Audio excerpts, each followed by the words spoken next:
Vamos a escuchar la intervención del doctor Osvaldo Salazar, director del Instituto de Altos Estudios y coordinador de este foro académico que se lleva adelante justamente desde la Universidad Técnica del Norte.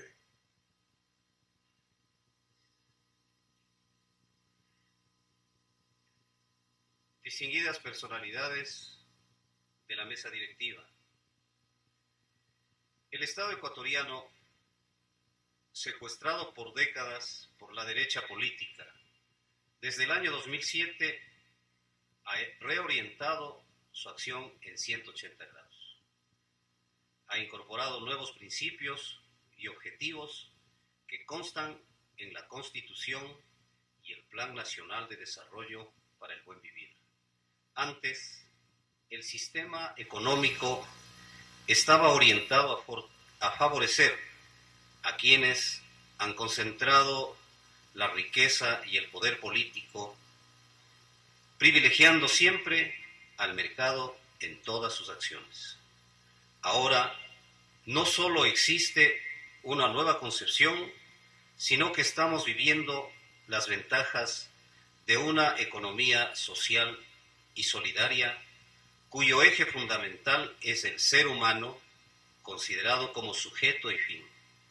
Un nuevo sistema económico que trata de establecer una relación dinámica y equilibrada entre la sociedad, Estado y mercado, en armonía con la naturaleza, y que, según establece la Constitución, tiene por objeto garantizar la producción y reproducción de las condiciones materiales e inmateriales que posibiliten el buen vivir. Solo cuando el Estado se preocupa por la satisfacción de las necesidades materiales y espirituales de la población se justifica su existencia. Para quienes sustentan la teoría y la práctica neoliberal, esto resulta inaceptable, pues su propósito es concentrador y jamás redistributivo. La nueva visión del Estado apunta hacia la salud, la educación, la vivienda y a propiciar emprendimientos de las pequeñas y medianas empresas. En otros tiempos, muchos proyectos de los estudiantes, de los profesionales graduados en las universidades y de emprendedores artesanales e industriales quedaban frustrados por la falta de financiamiento. Ahora estamos frente a una realidad diferente. El Estado no solo dinamiza las empresas estatales, sino que se ha propuesto apoyar el emprendimiento de nuevas empresas para la creación de nuevos puestos de trabajo. Precisamente ese es el tema que abordará la economista Katiuska King Mantilla, ministra coordinadora de Políticas Económicas del Gobierno de la Revolución Ciudadana, ilustre invitada para esta nueva jornada de debate. Muchas gracias. La ministra de Coordinación de la Política Económica, economista Katiuska King Mantilla, titular de este organismo del Estado, posee una importante trayectoria y experiencia en el ámbito económico y de desarrollo. Desde el comienzo del actual gobierno se ha desempeñado como subsecretaria de Seguimiento y Evaluación de la Secretaría Nacional de Planificación y Desarrollo, SEMPLADES, donde colaboró en la realización del Plan Nacional de Desarrollo 2007-2010, el Plan Nacional para el Buen Vivir 2009-2013 y el diseño, organización y gestión de la Subsecretaría de Seguimiento y Evaluación. Además, participó en la evaluación del Plan Nacional de Desarrollo periodo 2007-2010, seguimiento a la inversión pública, fue delegada de SEMPLADES al Consejo Nacional o al Consejo Social y al Consejo Cooperativo Nacional, entre otros. La eficiencia del sector público. Señoras y señores, como podemos escuchar y analizar, nuestra invitada especial, además de ser parte actual de desarrollo de las políticas económicas del gobierno ecuatoriano, distinguida personalidad de la actualidad. Queremos invitarle entonces, señoras y señores, a nuestro personaje de esta tarde, la señora ministra, economista Katuska King Mantilla, con el cariñoso aplauso de todos ustedes y la bienvenida a la Universidad Técnica del Norte.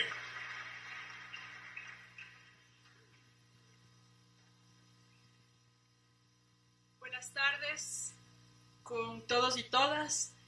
Es un gusto para mí poder estar aquí en contacto con los estudiantes, con quienes pueden hacer opinión, con quienes están en un proceso de formación y quienes de alguna manera tienen que tener este espíritu crítico tan necesario desde la academia para poder justamente proceder a procesos deliberativos, de diálogo, de construcción del Ecuador que queremos, no solo hoy, sino por siempre. En ese sentido, yo quiero compartir con ustedes y abrir un poco el tema planteado, para empezar justamente mencionando qué son las políticas económicas, cómo entendemos desde el gobierno nacional la política económica y cómo se la ha venido trabajando en estos 4 años de gobierno. Aquí hay temas no menores en términos de discusión respecto de cuáles son las prioridades, cuáles son los cambios ideológicos que están detrás de esto. Ya lo mencionó el compañero en términos de que hay lineamientos muy definidos y muy claramente especificados en la Constitución Política de la República. Nosotros, antes del año 2007, como Ecuador, hemos sufrido el embate de las políticas neoliberales y esto, como ya mostraré más adelante, ha tenido serias consecuencias en nuestro país, ha tenido serias consecuencias en pensar al Ecuador de una manera distinta y no ha sido fácil recuperar, en este caso, un Estado, recuperar un país que no tenía claro y que no tenía fundamento de hacia dónde quería ir o tampoco cuáles eran sus prioridades. Nosotros, si analizamos en términos bastante recientes, podemos ver que el Ecuador, así como muchos países de América Latina, han sido países con una altísima desigualdad. Y esto ha sido fruto de procesos históricos excluyentes, procesos históricos donde lo único que hemos hecho es beneficiar a oligarquías, beneficiar, en este caso, a grupos, y no abrir, en este caso, la política pública para todos. En economía, como ustedes conocen, la economía es la ciencia que se encarga del estudio de la distribución, en este caso, de los recursos, entendiendo que los recursos son efectivamente escasos, no son ilimitados, y por ende tienen que tomarse decisiones. Sin embargo, si nosotros vemos para atrás lo que sucedía antes con la aplicación de estas políticas neoliberales, veíamos que esta aplicación o esta asignación de recursos se la hacía de forma totalmente inequitativa, de forma que no todos puedan acceder a lo que tradicionalmente se conoce como bienes públicos, a que esta redistribución o esta forma de cómo se genera la riqueza en cualquier economía sea bastante sesgada hacia pocos y sobre todo que no tenga en cuenta principios de solidaridad. Como les digo y les ratifico, nosotros al vivir en un país tan desigual, tenemos que proceder a realizar políticas públicas que nos permitan atenuar, que nos permitan cambiar la forma como se distribuye la riqueza en el Ecuador. Y todas estas políticas en las cuales estamos de acuerdo, incluso han sido mal interpretadas e incluso han sido tendenciosamente interpretadas como formas excluyentes también de pensar la economía. Con esto yo quiero explicarles, quiero comentarles y quiero que ustedes también tengan una posición crítica respecto de lo que estamos haciendo y de lo que se venía haciendo antes, porque es muy difícil también, o muchas veces tenemos memoria de corto plazo y no nos acordamos la situación en la que vivíamos hace unos pocos años. Fruto de estas políticas que se venían implementando en el Consenso de Washington, hemos tenido, digamos, serios fracasos, serios problemas inclusive los países del norte nos han trasladado sus problemas, nos han trasladado concretamente ahora en el año 2009 una crisis que no fue creada por nosotros, una crisis que empezó en Estados Unidos y que efectivamente tuvo repercusiones mayores. O la crisis de la deuda en los años 80, que fue una forma de pasar, digamos, un requerimiento no pedido por los países desarrollados en términos de, como tenían exceso de recursos, entonces era más fácil canalizarlos hacia los países en desarrollo que tampoco requerían y que finalmente se terminó convirtiendo en un problema mucho mayor, inclusive de abuso respecto de nuestros países. Con estos antecedentes, quisiera pasar a la revista de algunos elementos que conforman la política económica.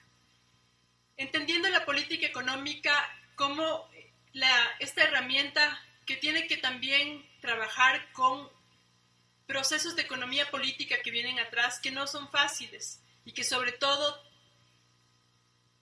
tienen algunas dificultades en términos de que nacen justamente de esta redistribución inequitativa de la riqueza, de estos procesos excluyentes que han habido históricamente en el Ecuador y que por ende, cuando nosotros proponemos políticas nuevas, cuando proponemos una visión distinta de la economía, una visión que privilegie al ser humano, digamos, que no privilegie en este caso a este capital especulativo golondrino, efectivamente siempre van a haber opositores, siempre van a haber malas lecturas, pero es importante que ustedes como estudiantes, como miembros de la academia, puedan escuchar y puedan tener una perspectiva también de qué es lo que está sucediendo.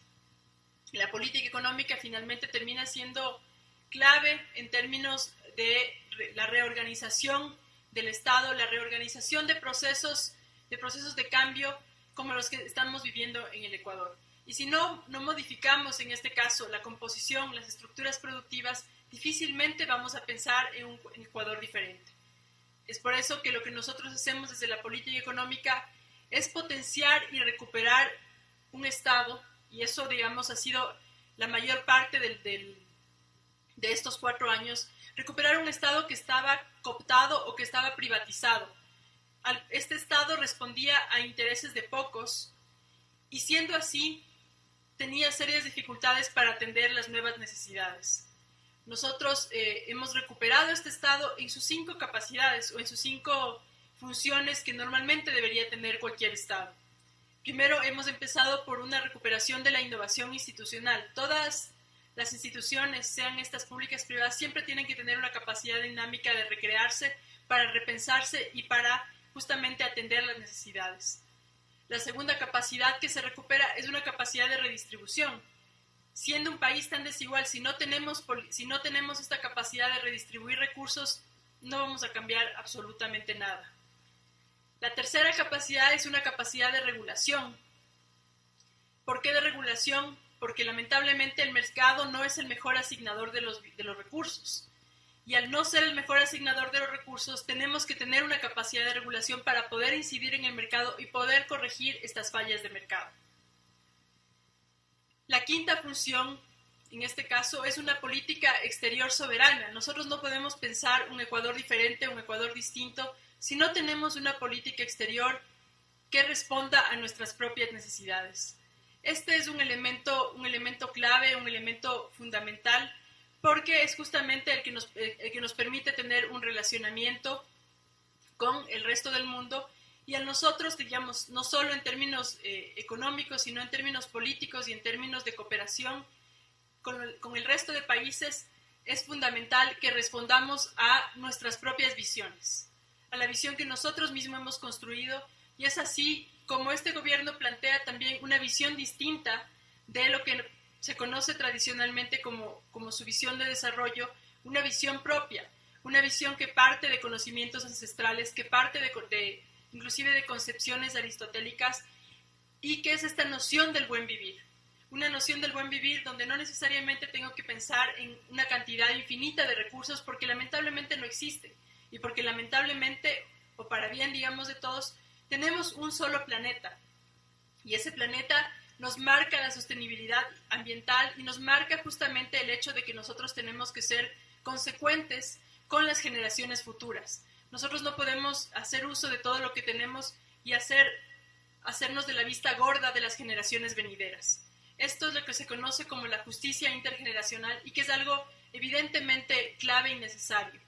Y es así como nosotros definimos esta visión del buen vivir, esta visión distinta de lo que buscamos en el país, pero también definimos claramente cuál es nuestro horizonte. Estas políticas de Estado están definidas en el Plan Nacional para el Buen Vivir, pero estamos conscientes que estas políticas no se van a poder implementar si no se cambian los procesos productivos de acumulación de la riqueza. Y así hemos definido también unas estrategias productivas de largo plazo. ¿Por qué son tan necesarias estas estrategias productivas de largo plazo? Porque nosotros como Ecuador tradicionalmente hemos sido un país primario exportador.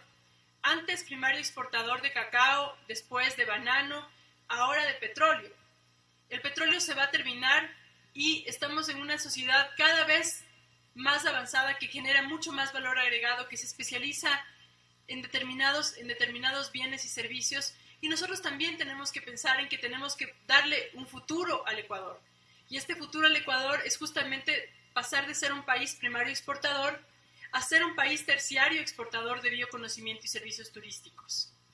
Esta es una apuesta no menor que tiene que sembrarse desde ahora, que tiene que construirse desde ahora para generar estos cambios profundos con los que estamos soñando y sobre todo a los que le estamos apostando todas las herramientas con las que contamos.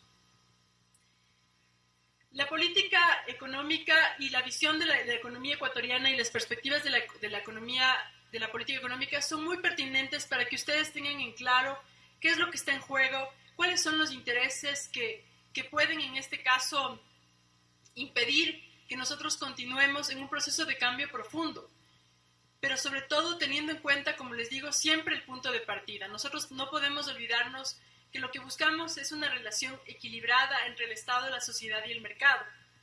Pero como les digo, cuando nosotros empezamos este proceso, no había Estado. El Estado no tenía capacidades, el Estado había que recuperarlo. Y al tener que recuperarlo es justamente estos procesos que han sido, digamos, mal entendidos en términos de que nosotros no es que no pensamos que debe haber ciudadanía, tenemos que tener una ciudadanía deliberante, una ciudadanía propositiva y tenemos que también en este caso vivir con el mercado, regular el mercado, pero no vamos a hacer en este caso del mercado nuestro amo. Tenemos que saber utilizarlo y es así como para aquellos estudiantes de economía es muy interesante, digamos, la competencia perfecta que se estudia en términos de que hay muchos compradores y muchos vendedores. Estas realidades del mercado se dan en ciertos productos, pero no se dan en la mayoría de los productos. Tenemos unas diferencias importantísimas en términos de lo que en realidad sucede en la economía. Lo que yo les voy a presentar es, si pasamos por favor es una visión en este caso de la economía desde 4 ámbitos y una visión de la política financiera y cómo la política financiera es clave para justamente apostar por estos cambios. Estos cambios, si bien es cierto, yo le doy una importancia fundamental al tema económico y voy a dar una visión económica de las cosas, pasan también por cambios culturales y pasan también por cambios políticos. Estos cambios son necesarios si nosotros queremos pensar en un país distinto del mañana. Vamos a hablar de los 4 sectores que conforman en este caso los flujos macroeconómicos. El sector real, que es donde efectivamente tenemos la producción, donde se genera el valor agregado, donde se generan los productos que son consumibles, así también como estos servicios tan necesarios en la dinamización económica. Vamos a hablar del sector externo, es decir, cuál es nuestra realidad en términos comerciales. En términos del sector fiscal, los temas que tienen que ver con el presupuesto, el sector financiero, y vamos a hablar también al final rápidamente de cuáles son los lineamientos de la agenda de política económica que estamos en proceso de construcción para el periodo 2011-2013 en lo que respecta a la política financiera. Bueno, en el sector real, el principal indicador utilizado es el Producto Interno Bruto, que nos da cuenta de la producción de una economía y que aquí podemos ver, en este caso, los resultados de la política económica que ha venido implementando el gobierno en los 4 años. Les recuerdo que siempre tomaremos al año 2006 como año de base, entendiendo que efectivamente hay años anteriores o hay que analizar el proceso previo, pero para facilitar en este caso el análisis vamos a mirar desde el año 2006 hasta el año 2010 los resultados. Y el primer resultado es el Producto Interno Bruto, donde nosotros, como les digo, tuvimos un crecimiento importante en el año 2008 del 7.24%, el cual se vio fuertemente reducido a la crisis que se provocó en los países del norte, y tuvimos un resultado del 0.36% positivo, lo cual es bueno, porque otros países y en general el mundo tuvo crecimientos negativos, decreció, disminuyó su producción. Nosotros aspiramos que en los años venideros, en el año 2010, cerremos el PIB con un 3.7% de crecimiento, y el año 2011, este año, terminemos el año con 5.1% de crecimiento. Si ustedes analizan, el crecimiento se compone de dos partes, tanto del PIB petrolero como no petrolero, y tenemos en rojo el comportamiento del PIB petrolero, y este efectivamente se ha visto reducido, y se ha visto reducido por dos elementos. El primero, porque el neoliberalismo satanizaba el gasto público, satanizaba la inversión pública, y al realizarlo de esta forma, digamos, o al tener este concepto de la inversión pública, se dejaron de hacer las inversiones públicas en materia petrolera. La producción petrolera privada, la producción petrolera pública, al dejar, digamos, de tener inversiones, empezó a decaer. Y esto es algo que, digamos, toma tiempo hasta volver a reactivar, a volver a recuperar estos niveles de inversión. En términos de lo que estamos nosotros trabajando para un recurso natural que finalmente va a terminar acabándose, como es el petróleo, creo que todos estamos conscientes desde esta visión soberana que este recurso natural tiene que beneficiarnos a todos, no puede beneficiar a unos pocos. Y como tal, se empezó en este gobierno un proceso de renegociación de contratos petroleros con las compañías privadas, de tal forma de nosotros tener la mayor cantidad, un porcentaje, digamos, mayor, en este caso, de los recursos del petróleo. Esto es muy importante porque, les digo, el petróleo es un recurso de todos, y era importantísimo recuperar esta capacidad, recuperar este valor que le damos al petróleo. Y es por eso que en los primeros años tuvimos reducciones en términos de, en este caso, producción petrolera pública, y acá producción petrolera privada, que luego de la exitosa renegociación de contratos que finalmente se pudo llevar a cabo el año pasado, va a terminar recuperándose, con lo cual tendremos un crecimiento del PIB mucho mayor.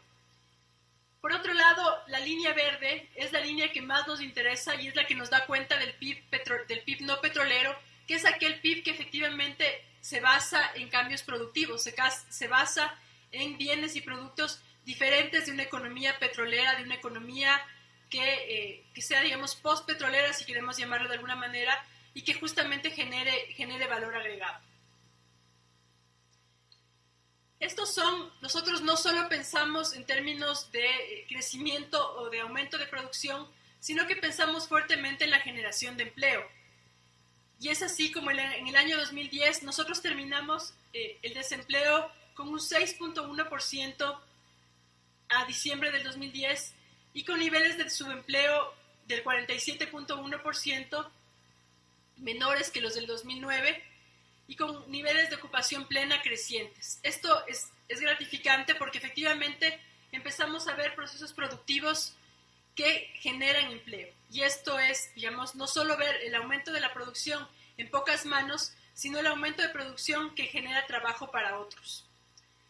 Acá podemos ver la tasa de desempleo de 5 ciudades y donde tenemos justamente las diferencias, donde vemos que ciudades como Quito y Ambato y Cuenca, que tienen procesos industriales propios, tienen tasas de desempleo mucho más bajas que aquellas ciudades que están más expuestas, en cambio, al sector externo, justamente debido a la vulnerabilidad que nos presenta los cambios en los precios internacionales. Hay un tema tema fundamental. Nosotros estamos preocupados del aumento de la producción, pero en términos económicos no solo es importante el aumento de la producción, sino también el aumento de la demanda. Y como tal, este indicador nos da cuenta de la cobertura de la canasta básica. Ustedes en sus hogares, en este caso pueden ser un hogar de 4 miembros, tienen que tener la suficiente cantidad de recursos para poder comprar la canasta básica. Y esto en el Ecuador lamentablemente ha tenido unas brechas importantes. Cuando nosotros empezamos el gobierno, la brecha o la cobertura de la canasta básica no alcanzaba el 100%, llegaba al 63%, y esta cobertura de la canasta básica ha ido creciendo en los 4 años de gobierno y ha permitido llegar a diciembre del 2010 con una cobertura del 83%. Esto es muy importante. ¿Por qué? Porque nosotros estamos, no solo, como les digo, incrementando producción, pero incrementando producción también con condiciones adecuadas. Y muchas veces habrán escuchado que los empresarios se quejan que sube el salario mínimo vital, pero eso tiene que subir porque también tenemos que subir a la par producción y a la par demanda. Son temas fundamentales en términos económicos y sobre todo que cambian la visión que tiene el gobierno. El gobierno tiene una visión de una política económica en beneficio de los ciudadanos, no solo como era antes, digamos, donde el único beneficio que se buscaba era que el capital tenga rentabilidad. Nosotros lo que privilegiamos es esto, lo que privilegiamos es que el ciudadano tenga mayor acceso, mayor poder adquisitivo. Esta es la tasa de inflación que terminó en el año 2010 con un 33.3%, y el rubro más importante en la inflación tiene que ver con la división de alimentos y bebidas alcohólicas, que fue lo que más aportó al incremento de precios. Eso se debe a que básicamente al nosotros tener una economía dolarizada y tan abierta, estamos expuestos a lo que sucede en el mercado, en los precios internacionales. Estas son las metas de inflación para tener las perspectivas de inflación para los siguientes años, que están alrededor de 3.7% y 3.8% para los próximos 4 años. Tenemos acá, este es un tema fundamental y tiene que ver con el sector externo. Nosotros, al ser una economía dolarizada, no tenemos política monetaria. Y no tener política monetaria implica que jugamos con la cancha inclinada, no jugamos en igualdad de condiciones con el resto de países. Y esto hace que nosotros tengamos un problema bastante complejo en términos de nuestro sector externo. Ustedes ya habrán escuchado que lo que sostiene en este caso nuestra cuenta corriente tiene que ver con las remesas. Pues quiero que analicemos un poco más para entender esto. ¿Qué es la balanza comercial? La diferencia entre las exportaciones y las importaciones. Cuando nosotros exportamos más, tenemos una balanza comercial positiva, y cuando importamos más, tenemos una balanza comercial negativa. Este es el saldo de la balanza comercial total al 2010 de 1.461 millones de dólares. Si nosotros descomponemos esto para el sector petrolero y el sector no petrolero, lo que podemos ver es que la balanza comercial no petrolera ha tenido siempre valores negativos. ¿Por qué ha tenido valores negativos? Porque nosotros somos muy dependientes, en este caso, de bienes e insumos importados, y por otro lado exportamos bienes con poco valor agregado. Esto hace que tengamos un saldo negativo de nuestra balanza comercial, pero que sobre todo tampoco puede ser compensado vía devaluaciones, vía depreciaciones, porque no tenemos política monetaria. Nosotros tenemos que estar sujetos a los vaivenes, en este caso del tipo de cambio de nuestros países vecinos. Normalmente lo que ha sucedido es que el sector petrolero compensa, o digamos a la balanza petrolera compensa a la balanza no petrolera. Empezamos a ver que la balanza petrolera ya no compensa a la balanza no petrolera. Y esto, como les digo, es algo sobre lo cual tenemos que trabajar para justamente tener que evitar, digamos, pensar que esto tiene que ser sostenible, y tenemos que, por ejemplo, evitar el consumo de ciertos bienes importados cuando los podemos producir nacionalmente. Esto nos representa un reto fundamental para poder sustituir cierta producción importada y poderla producir nacionalmente. Y este saldo, en este caso negativo de la balanza comercial, se compensa por el lado de las remesas. Sin embargo, ya vamos a ver qué es lo que sucede por el lado de las remesas.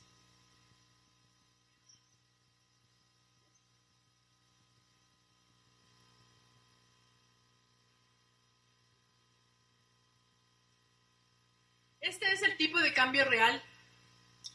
Y este tipo de cambio real lo que nos da cuenta es que se registra una tendencia hacia la apreciación del tipo de cambio real. Sin embargo, como les digo, esto no depende de nosotros. Lo único que podemos hacer para modificar el tipo de cambio real es manejar el nivel de inflación, dado que el nivel de inflación extranjero depende de los otros países y ellos tienen posibilidad de mover su tipo de cambio. Vamos. Este es un ejemplo de lo que sucede con nuestro país vecino, país bastante cercano a nosotros, Colombia, donde nosotros tenemos una balanza comercial deficitaria, donde nosotros tenemos en una balanza comercial a enero-noviembre de 2010 de 1.062 millones de dólares. Y esta balanza se ha hecho cada vez más creciente. Para nosotros es importantísimo que se generen estos cambios productivos de tal manera de que nosotros veamos una oportunidad. En la mañana conversábamos con algunos empresarios y ellos decían, hay ciertos productos que se producen nacionalmente pero que se ponen marcas extranjeras. Es decir, no estamos valorando nuestra propia producción, no estamos siendo conscientes de que tenemos que, justamente para proceder a cualquier cambio económico, también tener en cuenta que es muy importante valorar nuestra producción nacional. Y esto sí llama la atención, esta balanza comercial negativa, porque a pesar de que tenemos un tipo de cambio favorable para el Ecuador, no hemos sabido aprovechar para vender nuestros productos a Colombia, en vez de que ellos nos invadan con productos. Esto es un tema de una responsabilidad compartida, de un tema donde tenemos que analizar, bueno, ¿qué está sucediendo? ¿Por qué no estamos empezando procesos de sustitución de ciertas importaciones e incluso pensar más allá, pensar en exportar a Colombia para justamente estas barritas rojas que se encuentran aquí, que están estancadas, puedan incrementarse aún más y que no sean solo los productos colombianos los que nos invaden. Hagamos una desagregación en este caso de las exportaciones y nosotros vemos que a pesar de que en términos de valor, que es el valor FOB, los precios internacionales se han incrementado, nuestras exportaciones se han reducido. Nosotros teníamos aquí algunas oportunidades en términos de incrementar producción, sin embargo, vemos que a nivel de volumen, tenemos menor volumen exportado. Y esto también, como les digo, es una apuesta por no pensar solo en lo inmediato, sino pensar justamente en que tengo aquí un incentivo muy interesante para yo seguir produciendo. Tenemos también incremento en términos de las exportaciones petroleras, pero sobre todo tenemos un decrecimientos en volumen en las exportaciones no tradicionales y tradicionales. Acá tenemos cómo las exportaciones en volumen no petroleras han tenido un decrecimiento en el año 2010. Y las exportaciones petroleras han tenido un crecimiento al alza, sobre todo por el aumento de la producción petrolera privada. Acá tenemos las exportaciones donde vemos que ha habido una reducción más de las no tradicionales respecto de las tradicionales. ¿Qué es lo que sucede en términos de importaciones? Lo que yo les estaba diciendo, el esquema monetario que tenemos actualmente hace que sea más fácil importar.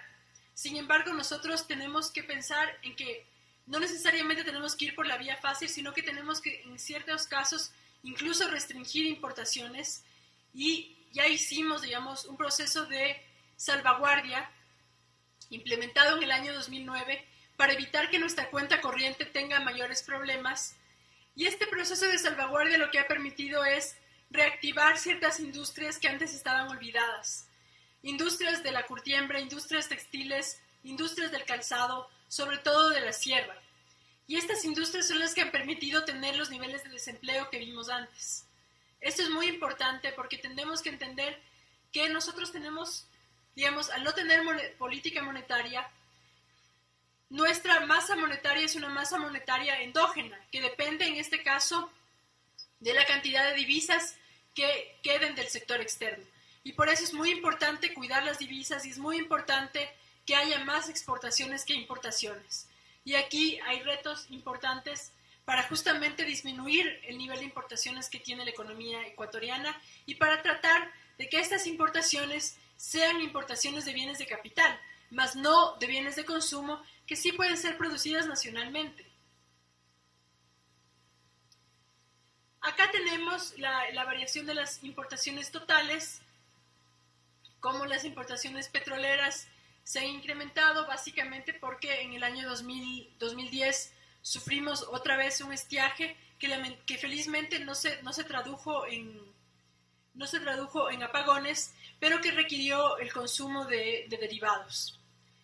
Acá tenemos la variación de importaciones, donde como lo que les decía, lo que es preocupante es el incremento de las importaciones de consumo, donde nosotros, si bien es cierto, desde el gobierno venimos trabajando en distintas políticas para limitar las importaciones de bienes de consumo, por otro lado también desde los ciudadanos tenemos que hacer un esfuerzo por dejar en este caso o por sustituir consumo importado por consumo nacional. Acá tenemos un elemento también de cómo los bienes de consumo duraderos y no duraderos. Los no duraderos tienen que ver con estos bienes que son perecibles y son justamente los que tienen una tendencia creciente, pero son los duraderos los que más han crecido. Y aquí hay un fuerte crecimiento de automotores, de televisiones, de celulares, y estos son los ciertos bienes sobre los cuales se les va a aplicar un valor, ciertas medidas de política para que sean más costosas y se desincentive la demanda. Por otro lado, acá tenemos la variación en este caso del volumen importado de materias primas y lo que buscamos es que estas materias primas y estos bienes de capital sean de insumos estrictamente necesarios para generar procesos productivos asociativos con mayor valor agregado. Aquí hay mucho potencial para justamente poder sustituir incluso ciertas materias primas que en este momento estamos importando, pero que podrían ser producidas nacionalmente.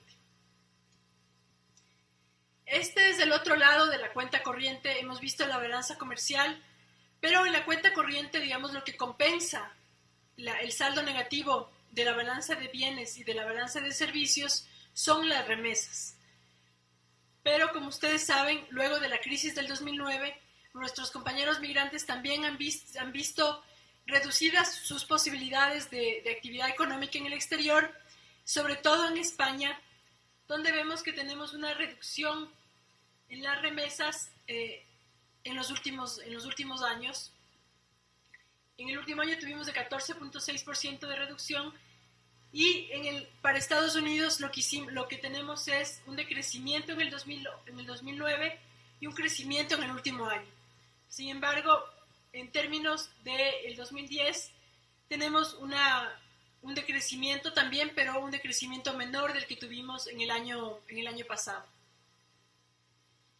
Vamos al sector fiscal, que era incluso alguno de los que preguntaba Antonio, bueno, ¿cómo estamos en términos del sector fiscal? Yo ya lo he mencionado, el sector externo es tal vez el más complicado que tenemos porque tenemos un esquema monetario que no nos ayuda. En el sector fiscal estamos haciendo cosas muy importantes y cosas positivas. Aquí el incremento que hemos tenido en términos de recaudación tributaria es importantísimo. Nosotros nos encontramos con una presión tributaria del 13.8% del PIB y una recaudación total neta que sube de 4.500 millones a 7.864 millones. Esto es importante porque justamente es lo que nos permite a nosotros financiar la provisión de bienes públicos, como ya lo vamos a ver más adelante. Esta recaudación no es cualquier tipo de recaudación, es una recaudación que promueve justamente la redistribución del ingreso, es una redistribución que se basa en impuestos, que trata de basarse en impuestos directos, porque fruto de las políticas neoliberales lo que se hacía era cobrar impuestos que resultan mucho más fáciles de cobrar, como son los impuestos indirectos, como son el valor agregado, el IVA, el impuesto al valor agregado. Y por otro lado, lo que nosotros queremos es incrementar la participación de estos impuestos, como el impuesto a la renta, que son los impuestos que nos permiten mejorar la distribución del ingreso en el país. ¿Para qué nos sirven en este caso? Bueno, ya hemos, por un lado, si regresamos un momento, por favor. ¿Para qué nos sirven los impuestos? Los impuestos nos sirven para pagar, en este caso, el gasto corriente, que es tan necesario en la provisión de, por ejemplo, los profesores de las escuelas, las enfermeras de los centros de salud, los policías que trabajan por la seguridad. Todos estos elementos son elementos del gasto corriente y que son fundamentales, porque lamentablemente en el Ecuador se había pensado que la educación era una educación que tenía que ser privatizada y se nos había olvidado que la educación es un bien público. La educación es un derecho al cual las personas tienen que acceder y por tanto es una responsabilidad del Estado que tiene que ser proporcionada por el Estado. Y esto es un tema muy importante porque efectivamente requiere recursos para que pueda ser de buena calidad y de alta cobertura. Recordemos qué es lo que pasaba antes. Antes la educación pública era la última rueda del coche y lo que había que hacer era estudiar en los colegios privados porque tenían una mejor calificación o porque efectivamente tenían mejores rendimientos que las escuelas públicas. Ahora estamos recuperando una educación pública que sobre todo va a beneficiar a quienes antes no enviaban a sus hijos a las escuelas, porque era totalmente prohibitivo. Y nosotros, como les digo, estamos pensando en políticas públicas incluyentes. Esta es la inversión pública que se ha venido realizando en este gobierno y que es un instrumento fundamental también para permitir justamente una política contracíclica, para que yo en el año 2009, que fue el año de crisis, tenga el mayor volumen de inversión pública que permita, en este caso, reactivar la economía y evitar que procesos de crisis nos afecten aún más. Vemos cómo la inversión pública ha pasado de 1.343 millones de dólares a 4.973 millones de dólares. ¿Cómo financiamos esta inversión? Esta inversión la financiamos efectivamente mediante deuda. ¿Por qué? Porque el Ecuador tiene capacidad de endeudamiento. Porque el Ecuador ha procedido a realizar procesos de renegociación exitosos de la deuda y tiene niveles de endeudamiento del 23% que son totalmente envidiables por otros países y que nos permiten justamente cumplir con las necesidades de inversión del Ecuador. Y yo lo que les digo es, recordemos el apagón del año 2009, ¿fruto de qué? Fruto de pensar que el gasto público es malo, fruto de pensar que la inversión pública es malo y fruto de pensar que no deberíamos haber realizado, en este caso, la construcción de las obras hidroeléctricas en su momento. Con esta, prudencia, con esta falsa prudencia, lo que provocamos es mayores complicaciones, porque no podemos atender la oferta energética como se debería en función de la demanda energética. Entonces, este nivel de endeudamiento es el que nos permite cumplir con los niveles de inversión pública que a su vez van a representar ahorro más adelante. ¿Cuál es la diferencia entre lo que estamos realizando o los endeudamientos que realiza este gobierno de los que pregonaban los gobiernos anteriores? Antes se endeudaban para pagar deuda, ahora nos endeudamos para proyectos de inversión que generan ahorro en el futuro y que justamente son los que permiten tener lo que conocemos como competitividad sistémica para tener mayor producción y empleo en el futuro. Vamos a la parte del sector financiero, donde es importante reconocer que la Constitución define a tres sectores del sector financiero. Por un lado, el sector financiero privado, por otro lado, el sector financiero público y por otro lado, el sector financiero de la economía popular y solidaria, lo que conocemos como el sector cooperativo de las cajas de ahorro, que también es un sector muy importante que antes no estaba siendo tomado en cuenta. Esta es la evolución de las captaciones de la cartera vigente del sistema, donde vemos que han habido incrementos importantes, pero donde también tenemos que reconocer, y vamos a verlo más adelante, que en el año 2009 efectivamente la banca tiene siempre comportamientos que no ayudan o que no, digamos, atenúan los efectos de la crisis. Pero vemos que en los últimos meses existe una recuperación, en el último año una recuperación importante de las captaciones y de las colocaciones.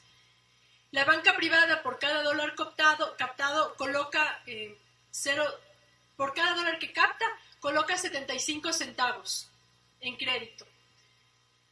Esto obedece, digamos, a un tema que ellos llaman el descalce de plazos, y para lo cual nosotros estamos trabajando fuertemente en impulsar el mercado de valores como una alternativa viable para el financiamiento productivo. Aquí es donde podemos ver justamente este comportamiento que ha tenido el sector privado en épocas de crisis, cuando en el año 2009, que fue justamente un año complejo para la economía ecuatoriana, la banca privada dejó de captar y dejó de colocar recursos. Esto se ha recuperado en el último año, y podemos ver que existen justamente esfuerzos de reactivación muy importantes, y digamos, lo que hace el sistema financiero es captar recursos, es decir, captar depósitos, pero a su vez tiene que intermediarlos, tiene que colocar esos recursos en crédito. Y esta es la función principal del sistema financiero. El sistema financiero cumple una función también muy importante para reactivar el aparato productivo. Todos nosotros podemos justamente acceder, o deberíamos poder acceder, al sistema financiero. Lamentablemente el sistema financiero tiene una poquísima profundización, solo un 25% pasa por el sistema financiero, lo cual plantea retos muy importantes para la banca privada, porque todavía, digamos, tiene muchos nichos y muchos segmentos a los cuales atender. Este es el crecimiento, en este caso, como les decía, de los bancos, pero también el crecimiento importante que se ha dado a las cooperativas, que es lo que conocemos como el sistema financiero popular y solidario. Vamos. Esto es, en este caso, las colocaciones que tienen los bancos respecto de las cooperativas, y las cooperativas han tenido un desempeño muy importante y un comportamiento distinto del que han tenido los bancos.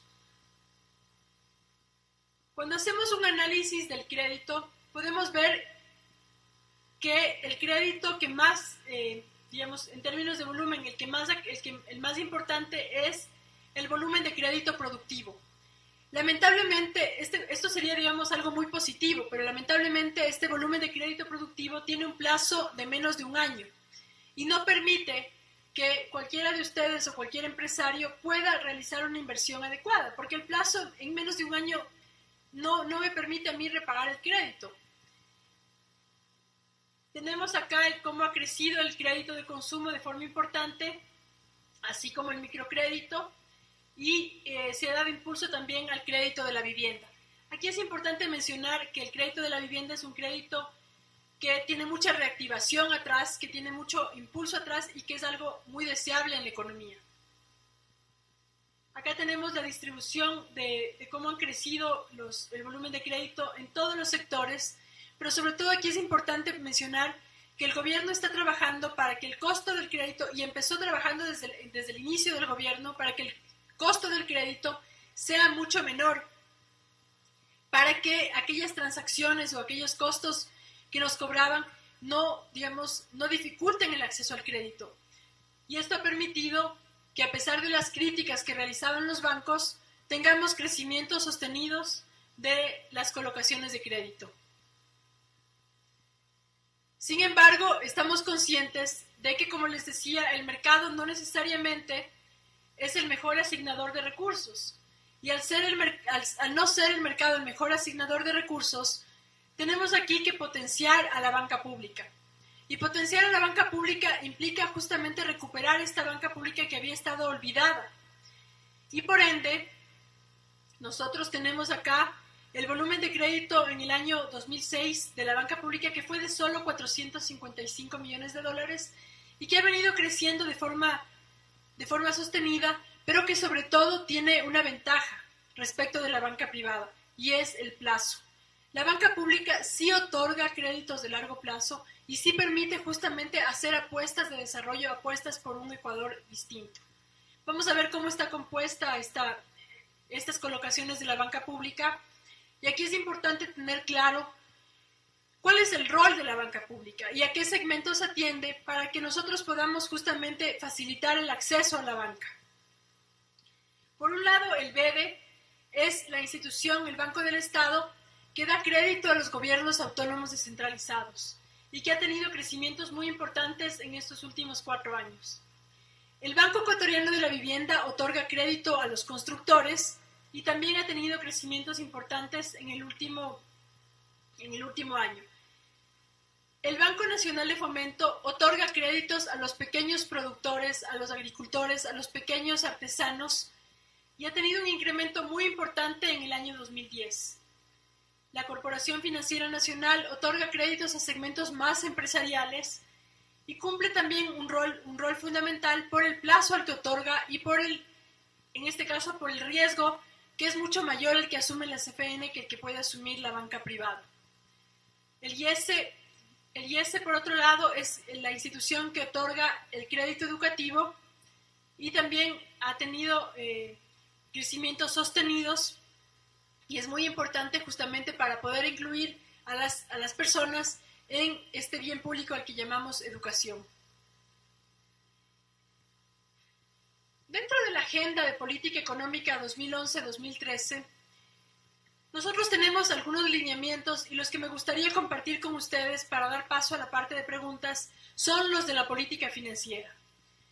¿Qué es lo que nosotros estamos planteando en términos concretos desde el gobierno y desde el Consejo de Política Económica? Incrementar el ahorro interno. Y para ello, ¿qué estamos haciendo? Una apuesta importante por el mercado de valores. Hemos presentado la ley de mercado de valores, estamos en un proceso de socialización de la misma y esperamos que este mercado se pueda potenciar para que los pequeños ahorristas, los pequeños inversionistas, piensen en el mercado de valores como una opción viable de financiamiento, como una opción que me puede otorgar mayor rentabilidad si la comparo con unos depósitos a plazo fijo. El mercado de valores, si bien es cierto, es algo que se ha desarrollado o que tiene muy poco desarrollo en el Ecuador, es una apuesta que este gobierno le está haciendo tanto para el ahorro como para el financiamiento del sector productivo. Esto cumple ese doble rol. Y este desarrollo del mercado de valores es algo que es una deuda del gobierno y que esperamos que pueda ser cumplida en el menor tiempo posible. Por otro lado, también pensamos impulsar mecanismos de seguro y reaseguro que minimicen la salida de divisas del país. Como les digo, nosotros tenemos un problema complejo en términos de nuestra cuenta corriente y como tal tenemos que garantizar que los recursos se queden en la economía ecuatoriana. También trabajamos porque la banca pública sea una banca pública de desarrollo integrada, sea una banca pública mucho más potenciada y que trabaje justamente en beneficio de todos y que pueda ser incluyente, que los tiempos de atención sean mucho menores y que exista mayor acceso del que existe actualmente.